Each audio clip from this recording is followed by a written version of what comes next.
നമസ്കാരം. പുതുവർഷാരംഭം അമേരിക്കയിൽ ഭരണമാറ്റത്തിൻ്റെ കാലഘട്ടം കൂടിയാണ്. ഡൊണാൾഡ് ട്രംപ് തിരഞ്ഞെടുക്കപ്പെട്ടു എങ്കിൽ പോലും അദ്ദേഹം അധികാരം ഏറ്റെടുക്കുന്നത്, ഇനോഗ്രേഷൻ നടക്കുന്നത് ജനുവരി മാസം 20-ാം തീയതിയാണ്, 2025. അപ്പോൾ അതിൻ്റെ run-up to the assumption of office by Donald Trump. ഇവിടെ തിരക്കിട്ട് കൂടിയാലോചനകളിലാണ് ലോകരാഷ്ട്രങ്ങൾ. ട്രംപ് വന്ന് കഴിയുമ്പോൾ ചിലപ്പോൾ അപ്രതീക്ഷിതമായി ചിലതൊക്കെ സംഭവിക്കാം. അതുകൊണ്ട് അതിന് മുൻപ് തന്നെ തങ്ങളുടെ ഭാഗത്ത് ഒരുങ്ങാനുള്ളത് ഒരുങ്ങിയിരിക്കുക. ട്രംപ് അമേരിക്കൻ പ്രസിഡൻ്റായി തിരഞ്ഞെടുക്കപ്പെട്ട വിവരം വന്നതിന് ശേഷം അദ്ദേഹത്തിൻ്റെ നാവിൽ നിന്നും വന്ന ചില വാക്കുകൾ, പ്രസ്താവനകൾ, അദ്ദേഹത്തിൻ്റെ ട്രംപ് സോഷ്യൽ എന്ന സോഷ്യൽ മീഡിയയിൽ കൂടി അദ്ദേഹം നടത്തിയ ചില പരാമർശങ്ങൾ, അതിൻ്റെ ചുവട് പിടിച്ചുകൊണ്ട് ലോകം കൂലംകഷമായി ചർച്ച ചെയ്യുകയാണ്. അമേരിക്കയുടെ വിദേശ നയം എന്തായിരിക്കും, ട്രംപിൻ്റെ കീഴിലുള്ള ട്രംപ് 2.0 ഫോറിൻ പോളിസി എന്താകും. നമുക്ക് ലോകത്തിൻ്റെ ഒരറ്റത്തു നിന്ന് തുടങ്ങേണ്ടതുണ്ട്. അങ്ങ് കിഴക്ക് അറ്റത്തു നിന്ന് തുടങ്ങിയാൽ കൊറിയയിൽ, പ്രത്യേകിച്ച് വടക്കൻ കൊറിയയിൽ കിം ജോങ് ഉന്നിനെ നേരിട്ട് കണ്ട് സംസാരിച്ച ഏക അമേരിക്കൻ പ്രസിഡന്റ് ഡൊണാൾഡ് ട്രംപാണ്. അപ്പോൾ കിം ജോങ് ഉന്നുമായി എന്ത് രീതിയിലുള്ള ചർച്ചകളാണ് മുന്നോട്ട് പോകാൻ സാധിക്കുക, അതിനാര് അജണ്ട നിശ്ചയിക്കും? കഴിഞ്ഞ പ്രാവശ്യത്തെ പോലെ മറ്റൊരു രാജ്യത്ത്, ന്യൂട്രൽ രാജ്യത്ത് ചർച്ച ചെയ്യുമോ, അതോ വടക്കൻ കൊറിയ സന്ദർശിക്കുന്ന പ്രസിഡന്റ് എന്ന ഖ്യാതിയിലേക്ക് ട്രംപ് ഉയരുമോ? അതാണ് ഒരു ആശങ്ക. അതുമാത്രമല്ല, കിം ജോങ് ഉന്നിനെ പോലെ ഒരു കാടൻ നേതാവിനെ മെരുക്കി നിർത്താൻ അമേരിക്കയുടെ പ്രസിഡൻറ്റിൻ്റെ വാഗ്വിലാസങ്ങൾക്കും വിരട്ടുകല്ലുകൾക്കും സാധിക്കുമോ? എങ്ങനെയാണ് ട്രംപ് നേരിടാൻ പോകുന്നത് രണ്ടാം ഊഴത്തിൽ? അതൊരു ചോദ്യചിഹ്നമാണ്. പക്ഷേ ട്രംപ് ഒന്നും കൊറിയയുടെ കാര്യത്തിൽ വിട്ടു പറഞ്ഞിട്ടില്ല. അതുകൊണ്ട് അത് അവിടെ നിൽക്കട്ടെ. എന്നാൽ റഷ്യ ഉക്രൈൻ വിഷയത്തിൽ കൃത്യമായ നിലപാട് ട്രംപ് പറഞ്ഞു കഴിഞ്ഞു. At any cost war will end. I will see to it that the warring factions will stop escalation. Russian president Vladimir പുടിനോട് നേരിട്ട് ട്രംപ് സംസാരിക്കും എന്ന നിലയിലാണ് കാര്യങ്ങൾ. ഇവിടെ കാണുന്ന വ്യത്യാസം എന്ന് പറയുന്നത്, ഇപ്പോഴത്തെ ബൈഡൻ അഡ്മിനിസ്ട്രേഷനിൽ ഉക്രൈനെ സഹായിച്ചുകൊണ്ട് റഷ്യയെ സമ്മർദ്ദപ്പെടുത്തി ഒരുപക്ഷെ പിൻവലിപ്പിക്കാം, വെടിനിർത്തൽ ആകാം എന്ന അമേരിക്കൻ പദ്ധതി ഇതുവരെ വിജയം കണ്ടിട്ടില്ല. അതിനിയാണെങ്കിലും വിജയം കാണാൻ യാതൊരു സാധ്യതയുമില്ല. അങ്ങനെയെങ്കിൽ പിന്നീടുള്ള വഴി റഷ്യക്ക് ചില ഉറപ്പുകൾ നൽകുകയാണ്. വ്ളാഡിമിർ പുടിൻ എന്ന ട്രംപിൻ്റെ ചങ്ങാതിക്ക്, സുഹൃത്താണെന്ന് പറയാം, അവർ തമ്മിൽ ശത്രുതയൊന്നുമില്ല, സുഹൃത്ത് ബന്ധമാണുള്ളത്.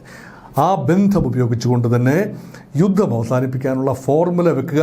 അതിൽ ഒരു കാര്യം നിശ്ചയമാണ്, ചെറിയ നഷ്ടം ഉക്രൈന് ഉണ്ടാകും. പ്രത്യേകിച്ച് ഉക്രൈൻ്റെ കിഴക്കുള്ള ലുഹാൻസ് ആൻഡ് ഡൊണസ്ക് പ്രവിശ്യയിൽ റഷ്യ പിടിച്ചെടുത്ത ഭാഗത്തിൻ്റെ ഒരു ഭാഗമെങ്കിലും, മുഴുവനല്ലെങ്കിലും ഒരു ചെറിയ ഭാഗമെങ്കിലും കൈവശം വയ്ക്കാൻ റഷ്യക്ക് അനുവാദമുള്ള രീതിയിൽ മാത്രമേ യുദ്ധം അവസാനിക്കൂ. അല്ലാതെ ട്രംപ് വിചാരിച്ചാലും യുദ്ധം അവസാനിക്കാൻ സാധ്യതയില്ല. അതുപോലെ ക്രൈമിയ എന്നേക്കുമായി 2014 റഷ്യ പിടിച്ചെടുത്ത ക്രൈമിയ ഉപദ്വീപ് എന്നേക്കുമായി റഷ്യയുമായി ലയിപ്പിക്കുന്ന തീരുമാനം ഔപചാരികമായി ഉണ്ടാകാനുള്ള സാധ്യതയും തള്ളിക്കളയാനില്ല.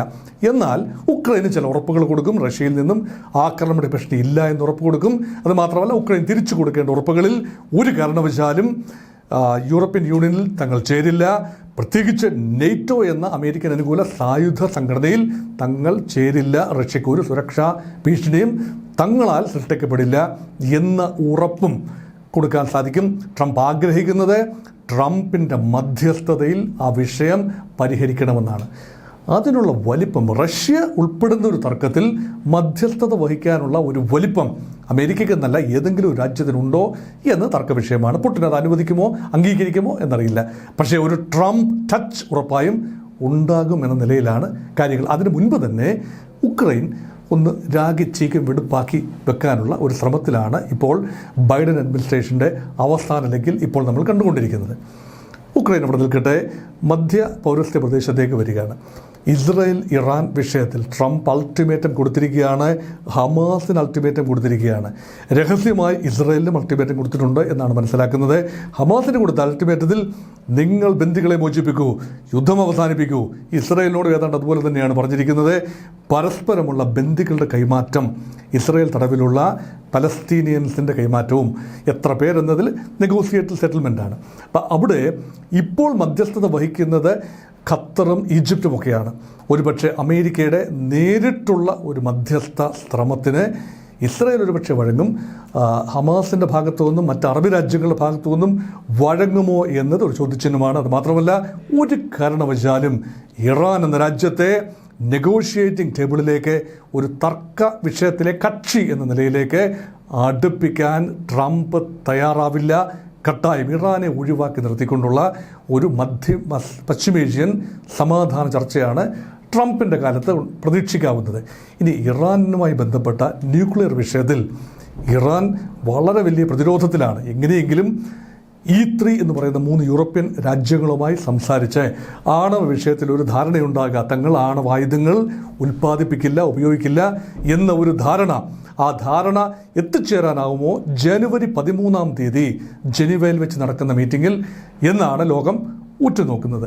ട്രംപ് 20 അധികാരത്തിൽ എത്തുകയാണെന്ന് ഓർക്കണം. അതിന് മുൻപ് തന്നെ ഇത് ചെയ്യണം. അല്ല എങ്കിൽ ട്രംപിൻ്റെ സമ്മർദ്ദ നിലപാട് ഒരുപക്ഷെ പൂർണ്ണ യുദ്ധത്തിലേക്ക് ആ രാജ്യത്തെ, ഇറാനെയും ആ പ്രദേശത്തെയും വലിച്ചഴക്കുന്നത് ട്രംപിന് നല്ലതല്ല, അമേരിക്കയ്ക്ക് നല്ലതല്ല. ട്രംപിൻ്റെ പോളിസി തന്നെ അമേരിക്ക ഇടപെടാതിരിക്കുക, അമേരിക്കയുടെ താല്പര്യങ്ങൾ മാത്രം സംരക്ഷിക്കുക, അമേരിക്ക ആളും അർത്ഥവും നൽകി ഒരു കോൺഫ്ലിക്റ്റിനും എരിവ് പകരാതിരിക്കുക, അവരായി അവരുടെ പാടായി. ഈ നയത്തിനെ അതിലംഘിച്ചുകൊണ്ട് ട്രംപിന് ഇടപെടേണ്ടി വരും. അങ്ങനെ ചെയ്യാതെ ഇരിക്കാൻ വേണ്ടിയുള്ള നീക്കുപോക്കുകളാണ് ജനുവരി 13 സംഭവിക്കുന്നത്. ഇനിയും പ്രധാനപ്പെട്ട ട്രംപിൻ്റെ ഏതാനും പ്രസ്താവനകൾ, നിഗമനങ്ങൾ, തീരുമാനങ്ങൾ, അല്ല എങ്കിൽ അഭിപ്രായങ്ങൾ കൂടി പരിഗണിച്ചുകൊണ്ട് ഇത് അവസാനിപ്പിക്കാം. അതിലൊന്ന്, യൂറോപ്പിൻ്റെ വടക്ക് ഭാഗത്തുള്ള മഞ്ഞ് മൂടിക്കിടക്കുന്ന 86% മഞ്ഞാൽ മൂടപ്പെട്ട വലിയൊരു ദ്വീപാണ്. ലോകത്തെ തന്നെ ഏറ്റവും വലിയ ദ്വീപാണെന്ന് വേണമെങ്കിൽ പറയാം. അതാണ് ഗ്രീൻലൻഡ്. അവിടെ മനുഷ്യവാസം വളരെ കുറവാണ്. ഏതാനും ആയിരങ്ങൾ മാത്രമേ അവിടെ വാസമുള്ളൂ, ലക്ഷങ്ങളിലേക്ക് നീങ്ങുന്നില്ല. അത് ഗ്രീൻലൻഡ് എന്നത് സ്വതന്ത്ര പരമാധികാര രാജ്യമല്ല. അതേസമയം അത് വടക്കൻ യൂറോപ്യൻ രാജ്യമായ ഡെൻമാർക്കിൻ്റെ ഭാഗമാണ്. നമ്മൾ ആ മാപ്പിലൊക്കെ കാണാം ഗ്രീൻലൻഡ് ബ്രാക്കറ്റിൽ ഡെൻമാർക്ക് എന്നാണ്. അപ്പം ഡെൻമാർക്കിൻ്റെ കയ്യിൽ നിന്നും ഗ്രീൻലൻഡ് വാങ്ങാൻ ലഭിക്കുമോ? ഒരു ചോദ്യമാണ്. തരുമോ? വഴിയെ കൂടെ പോകുന്ന ആനയെ തരാമോ എന്ന് ചോദിച്ചു വെക്കാം. തരില്ല എന്നറിയാം, പക്ഷേ തരാമോ എന്നൊന്ന് ചോദിച്ചു വെച്ചു. അല്ലെങ്കിൽ അത് ഞങ്ങൾ ഇങ്ങ് എടുക്കുകയാണെന്ന് പറയാനുള്ള ഒരു ധാർഷ്ട്യം ട്രംപ് കാണിക്കുന്നില്ല. പക്ഷേ തരാമെങ്കിൽ ഞങ്ങൾ വെറുതെ തരണ്ട, പണം വാങ്ങി എടുത്തുകൊള്ളാം എന്ന ഒരു ഓടുന്ന പട്ടിക്ക് ഏതാനും മുഴം മുന്നേ എറിഞ്ഞു വെക്കുന്ന ട്രംപിനെ കാണുന്നു. എന്നാൽ അമേരിക്കയെ സംബന്ധിച്ചിടത്തോളം, അമേരിക്കയെ ഒബ്സർവ് ചെയ്യുന്നവരെ സംബന്ധിച്ചിടത്തോളം ഇത് അപ്രതീക്ഷിതമായ ഒന്നല്ല. കാരണം അമേരിക്കയുടെ പല ടെറിട്ടറീസും പല രാജ്യങ്ങളിൽ നിന്നും വാങ്ങിയെടുത്താണ്. ഫ്രാൻസിൻ്റെയും സ്പെയിനിൻ്റെയും എല്ലാം കയ്യിൽ നിന്ന് വാങ്ങിയെടുത്ത പ്രദേശങ്ങൾ കൂടി ചേർത്താണ് ഇപ്പോൾ 50 സംസ്ഥാനങ്ങളുള്ള യുണൈറ്റഡ് സ്റ്റേറ്റ്സ് ഓഫ് അമേരിക്ക ഉണ്ടായത്. 13 ബ്രിട്ടീഷ് കോളനികൾ മാത്രമായിരുന്നല്ലോ ഉണ്ടായിരുന്നത് ഒറിജിനലി. അത് എക്സ്പാൻഡ് ചെയ്തതാണ്. അതുപോലെ തന്നെ അമേരിക്കയുടെ ഏറ്റവും വടക്കൻ ഭാഗമായ, വടക്കൻ സർവത്തോട് ചേർന്ന് കിടക്കുന്ന അലാസ്ക റഷ്യയിൽ നിന്നും വാങ്ങിയെടുത്തതാണ്, വില കൊടുത്ത് വാങ്ങിയെടുത്തതാണ്. പക്ഷേ റഷ്യ അതിന് വലിയ തോതിൽ ദുഃഖിക്കുന്നുണ്ടാകും ഇപ്പോൾ. കാരണം ഏറ്റവും തന്ത്രപ്രധാനമായ ഒരു സ്ഥലമാണ്. അമേരിക്കൻ ഭൂഖണ്ഡത്തിലേക്ക് റഷ്യയുടെ ഒരു ഭാഗം, സൈബീരിയയുടെ ഒരു ഭാഗം നിറഞ്ഞു നിൽക്കാൻ ഒരുപക്ഷെ സാധിക്കുമായിരുന്നു. പക്ഷേ ഇന്ന് അലാസ്ക അമേരിക്കയുടെ സംസ്ഥാനമാണ്. അതുകൊണ്ട് അലാസ്ക മോഡലിൽ ഗ്രീൻലൻഡ് കൂടി, കാരണം നമ്മൾ ലോക മാപ്പിൽ നോക്കിയാൽ ഗ്രീൻലൻഡ് അങ്ങ് യൂറോപ്പിൻ്റെ അടുത്ത് നിൽക്കുന്നതെന്ന് തോന്നാമെങ്കിലും യഥാർത്ഥത്തിൽ വളഞ്ഞു വരുമ്പോൾ അത് അമേരിക്കയുടെ അടുത്ത് തന്നെയാണത്. അങ്ങനെയാണല്ലോ ഗ്ലോബിൻ്റെ വടക്കൻ ഉത്തരാർദ്ധഗോളത്തിലെ ഏറ്റവും വടക്ക് ഭാഗത്ത് അമേരിക്കയുടെ ടെറിട്ടറിയോട് തന്നെ ചേർന്ന് നിൽക്കുന്നതാണ് ഗ്രീൻലാൻഡ് എന്നതുകൊണ്ട് അവിടുത്തെ ധാതു നിക്ഷേപം, അവിടുത്തെ റെയർ എർത്ത്, ഇതൊക്കെ ഖനനം ചെയ്യാനുള്ള സാങ്കേതികവിദ്യ അമേരിക്കയുടെ പക്കലുണ്ട്. അതൊക്കെ ആയിരിക്കാം ഒരുപക്ഷെ മേക്ക് അമേരിക്ക ഗ്രേറ്റ് അഗെയിൻ എന്ന് പറയുന്ന ട്രംപിൻ്റെ ട്രംപ് കാർഡ്. അതുപയോഗിക്കാനാണ്. പക്ഷേ ഡെൻമാർക്ക് റിസൾട്ട് ചെയ്തിരിക്കുന്നു. ഉടനെ എങ്ങും കച്ചവടം നടക്കില്ല, ഒരു കാലത്തും ഒരു പക്ഷേ കച്ചവടം നടക്കില്ല. പക്ഷേ പറയാനുള്ളത് പറഞ്ഞു വെച്ചു, ചോദിക്കാനുള്ളത് ട്രംപ് ചോദിച്ചു വെച്ചു. ഇതിന് പുറമെയാണ് ഒരുപക്ഷെ നാളുകളെ പിടിച്ചുലയ്ക്കാൻ കഴിയുന്ന ലോക വ്യാപാര വ്യവസ്ഥയും ലോക സമ്പദ് വ്യവസ്ഥയും തന്നെ മാറ്റിമറിക്കാൻ പര്യാപ്തമായ ഒരു കാര്യത്തിനൊരു വിവാദത്തിന് അമേരിക്ക തുടക്കമിട്ടു. അത് മറ്റൊന്നുമല്ല, പനാമ കനാലുമായി ബന്ധപ്പെട്ട വിഷയമാണ്. അമേരിക്ക തന്നെയാണ് പനാമ കനാൽ വടക്കൻ അമേരിക്കൻ ഭൂഖണ്ഡത്തിനും തെക്കൻ അമേരിക്കൻ ഭൂഖണ്ഡത്തിനും മധ്യേ ഒരു ചെറിയ കനാൽ, പാനമാക്സ് സൈസ് വെസൽസ് പാസ് ചെയ്യാൻ തക്ക ഒരു കനാൽ, പാനമ എന്ന് പറയുന്ന രാജ്യത്തിൻ്റെ കുറുകെ അറ്റ്ലാന്റിക്കിൽ നിന്നും പാസഫിക്കിലേക്ക് കടക്കാനുള്ള ഒരു ചെറിയ കപ്പൽ പാത, അതാണ് പനാമ കനാൽ. പക്ഷേ അത് പണിയുന്നതിനുള്ള ചിലവും പലിശയും കൂലിയും അമിത കൂലിയും എല്ലാം അമേരിക്ക ഓൾറെഡി വാങ്ങിക്കഴിഞ്ഞ സ്ഥിതിക്ക് തിരിച്ചു കൊടുക്കുകയും ചെയ്തു. ഇപ്പോൾ വീണ്ടും ഒരു ക്ലെയിം ഉന്നയിക്കുന്നതിൻ്റെ പിന്നിൽ ഒരു പരിധിവരെ ചൈന എന്ന ഒരു വലിയ വിപത്ത് അമേരിക്കൻ ഭൂഖണ്ഡങ്ങളിലേക്ക് കയറാനുള്ള ഇടമായി പനാമ കനാൽ മാറുന്നു.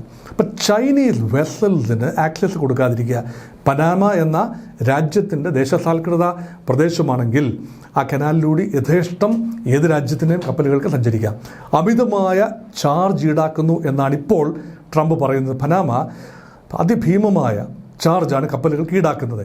അത് ഒഴിവാക്കിക്കൊണ്ടുവരണം എന്നതാണ് പുറമേ പറയുന്ന ലക്ഷ്യമെങ്കിലും അമേരിക്ക ആ ഭാഗത്തിൻ്റെ സംരക്ഷണ ചുമതല ഏറ്റെടുക്കാനുള്ള സാധ്യതയുണ്ട്. അതുമാത്രമല്ല, മറ്റൊരു മോഹവും കൂടി അണിയറയിൽ ഒളിഞ്ഞിരിക്കുന്നു എന്നാണ് പൊതുവേ ഉള്ള സംസാരം. അത് മറ്റൊന്നുമല്ല, ഏറ്റവും തന്ത്രപ്രധാനമായ ഒരു കടലിടുക്കാണ് ബാബ് എൽ മന്ദേബ്, അതായത് അറബിക്കടലിൽ നിന്നും ചെങ്കടലിലേക്ക് പ്രവേശിക്കാനുള്ള കുപ്പിക്കഴുത്ത് പോലെയുള്ള ചെറിയ ഭാഗം. ആ ചെങ്കടലിൽ പ്രവേശിച്ചെങ്കിൽ മാത്രമേ കപ്പലുകൾക്ക് സൂയസ് കനാൽ വഴി മധ്യധരണ്യാഴിയിലേക്ക് പ്രവേശിക്കുകയും അവിടെ നിന്നും ലോകത്തെ ഏത് കടലുകളിലേക്കും നീങ്ങുകയും ചെയ്യാനാവൂ.